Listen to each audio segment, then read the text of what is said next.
নমস্কার, জয় মা তারা, জয় গুরু বাবা। আশা করি সবাই ভালো আছেন, সুস্থ আছেন। কারণ আপনাদের ভালো থাকা আর সুস্থ থাকা নিয়ে কিন্তু আমি প্রতিদিন আপনাদের কাছে কিন্তু পৌঁছে যাই। কারণ আপনাদের যদি কিছু উপায় দিয়ে যদি আপনাদেরকে আমি সমস্যার থেকে বের করতে পারি, কিছুটা হলেও যদি বের করতে পারি, তাহলে মনে হয় যে কিছু হলেও মানুষের পাশে, কিছুটা হলেও মানুষের সমস্যার পাশে দাঁড়াতে পেরেছি। কেন বললাম? কারণ দীর্ঘদিনের অভিজ্ঞতা থেকে এই কথাটা কিন্তু বলছি, এবং দীর্ঘদিনের সাকসেসের থেকে কথাটা কিন্তু বলছি। ঠিক আছে?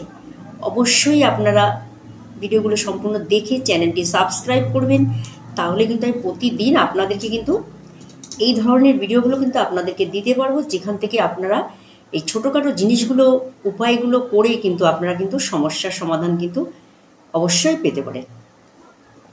আর যারা মনে করছেন অবশ্যই যোগাযোগ করবেন, একবার যোগাযোগ করে নেবেন, দ্বিতীয়বার আর আসতে হবে না। সবাইকে বলবো একবার যোগাযোগ করবেন, যে কোনো সমস্যার জন্য একবারই আসবেন, দ্বিতীয়বার আর কিন্তু আমার কাছে আসতে হয় না। আচ্ছা, যাই হোক, আজকে যেটা বলবো সেটা হচ্ছে, আপনারা যদি ঠাকুর ঘরে এই কাজটি করতে পারেন বা এই উপায়টি যদি করতে পারেন বৃহস্পতিবার দিন, সেই ক্ষেত্রে কিন্তু আপনারা খুব ভালো থাকতে পারবেন। বৃহস্পতিবার দিন এটি করতে হবে, এই কাজটি। ঠিক আছে? কি করবেন আমি বলে দিচ্ছি।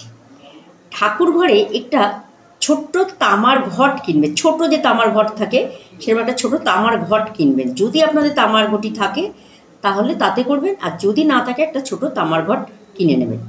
আচ্ছা, সেই তামার ঘটের মধ্যে কিছুটা চাল ভরে দেবেন, চাল। ঠিক আছে? কিছুটা চাল ভরে দেবেন, একটু আতপ চাল ভরে দেওয়ার চেষ্টা করবেন। ঠিক আছে? আতপ চাল ভরে দেবেন,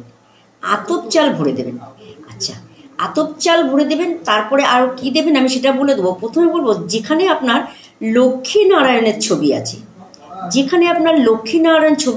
বা লক্ষ্মীনারায়ণের কোনো ধাতুর স্থাপিত আছে, বা লক্ষ্মীনারায়ণের কোনো ফটো আছে, বা আপনার ঘরে যদি লক্ষ্মীনারায়ণের কোনো ছবি না থাকে সেক্ষেত্রে আপনি একটি লক্ষ্মীনারায়ণের ছবি অবশ্যই নিয়ে নেবেন। আচ্ছা, এই লক্ষ্মীনারায়ণের ছবির সামনে এটি বৃহস্পতিবার দিন করবেন।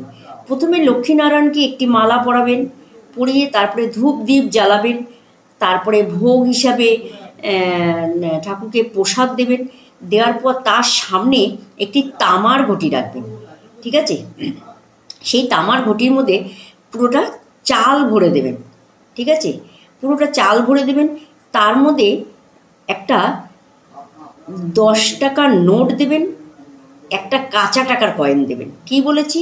সেই তামার ঘটিটা পুরো চাল ভরে দেবেন, আতপ চাল ভরে দেবেন। তার উপরে একটা ভাঁজ করে 10 টাকার নোট দেবেন।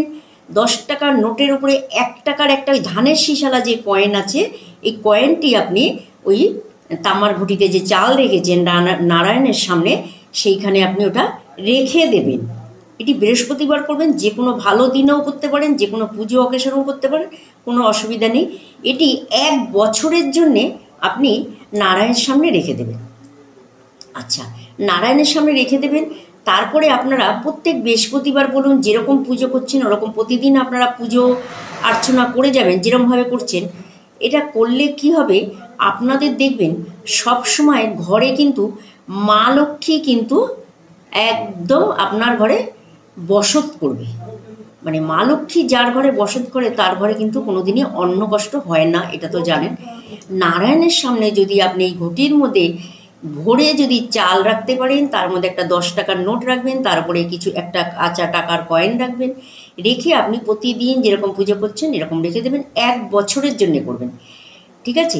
1 বছরের জন্য করে তারপরে আবার কি করবেন, সামনের বছরে আবার এই চালগুলোকে আপনি সরিয়ে দেবেন, দিয়ে নতুন করে ঘটিটাকে ধুয়ে মেজে পরিষ্কার করে আবার তার মধ্যে চাল ভরে দেবেন, দিয়ে 10 টাকার একটা নোট দেবেন, তার মধ্যে একটা কাঁচা টাকার কয়েন দেবেন, দিয়ে মা লক্ষ্মী বা নারায়ণের সামনে আপনি এটি আবারও নতুন করে রেখে দেবেন। প্রত্যেক বছরে বছরে এটি করবেন।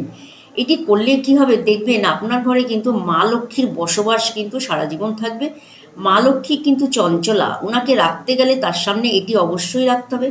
তাহলে কিন্তু মা লক্ষ্মী আপনার ঘর থেকে কখনোই যাবে না, বা মা লক্ষ্মী একদম আপনার ঘরে মানে বসত করবে। ঠিক আছে, অবশ্যই এই উপায়টি আপনারা করবেন, দেখবেন খুব ভালো থাকতে পারবেন। অন্ন কষ্ট তো থাকবেই না, তার সাথে সাথে অর্থের অভাবও কিন্তু থাকবে না। এই দুটো জিনিসের কিন্তু কোনো অভাব কিন্তু আপনার থাকবে না। ঠিক আছে, অবশ্যই সকলে করবেন, ভালো থাকতে পারবেন।